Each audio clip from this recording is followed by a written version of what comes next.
Um manda prender, o outro manda soltar, depois vem o outro e caça. E olha, bandido bom é bandido morto, desde que o bandido não seja da família real, tanto da brasileira quanto da saudita.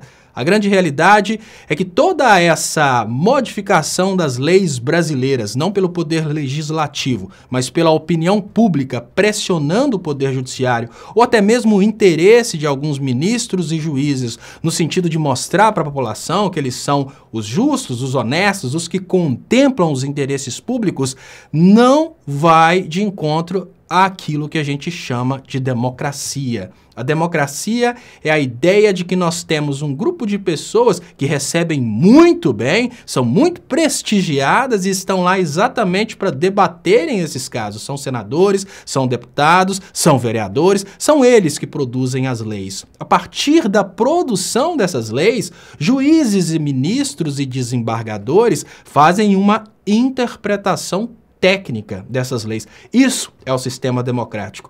Mas se você permite a um juiz criar a lei e julgar conforme a lei que ele criou, você está permitindo o mesmo absolutismo que a gente critica, por exemplo, na hora que um Bolsonaro cria um decreto sobre aquilo que ele não pode legislar. Então a gente tem dentro do Brasil uma concorrência de todo mundo querendo mandar mais do que pode. Isso vai totalmente contra os princípios democráticos. A ideia de dividir o poder, a tripartição do poder, é exatamente lutar contra isso. Olha, o poder legislativo cria leis. O executivo só pode agir de acordo com essas leis.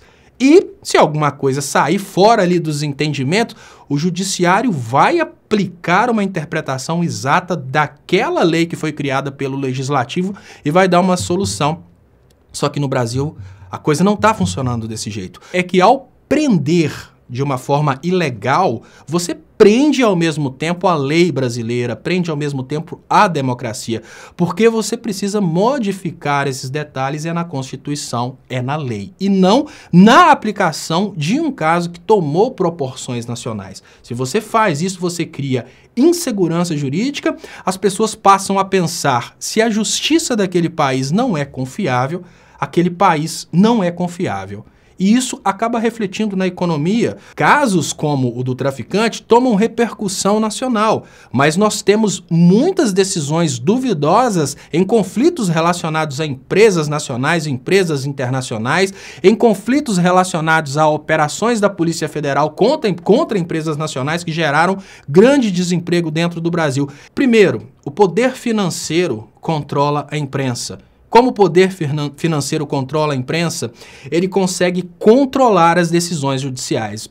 É a partir desse controle da imprensa que o poder financeiro conseguiu levar os casos do ex-presidente Lula para a República de Curitiba, lembrando que o caso do ex-presidente Lula aconteceu em São Paulo, nunca poderia ter sido julgado em Curitiba. A partir de todo esse controle da imprensa, foi possível ao ex-juiz Sérgio Moro fundamentar uma decisão judicial totalmente em leis estranhas ao território nacional. Ou seja, esse não é o primeiro caso em que a gente tem uma decisão judicial incompatível com a lei brasileira. Esse é só um dos casos. Esse tomou proporções nacionais por causa que acaba assustando as pessoas, que é um traficante. Mas vocês já pararam para pensar sobre os outros grandes problemas de promotores, procuradores, juízes, desembargadores e ministros poderem criar a lei que eles vão aplicar ao caso? A gente acaba conduzindo essas pessoas à corrupção. Se você dá um acesso ao poder de criar as leis para um Dallagnol, para um Sérgio Moro, eles têm o poder, obviamente, de negociar quem vai ser preso, quem vai ser solto e quanto vai custar para a pessoa ficar solta.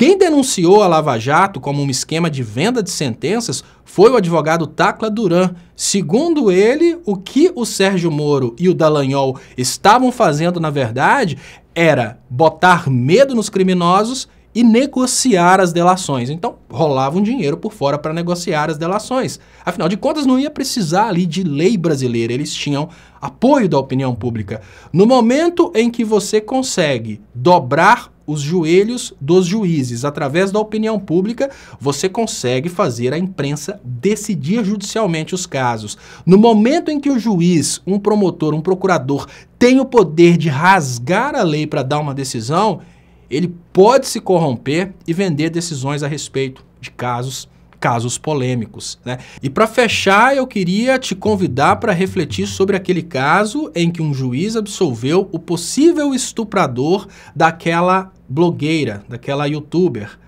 Todo mundo compartilhou a imagem do juiz, mas ninguém prestou atenção no que aconteceu. O Ministério Público pediu a absolvição daquele acusado, o que significa que, se o Ministério Público pediu a absolvição, não cabe ao juiz condenar, ele não pode condenar.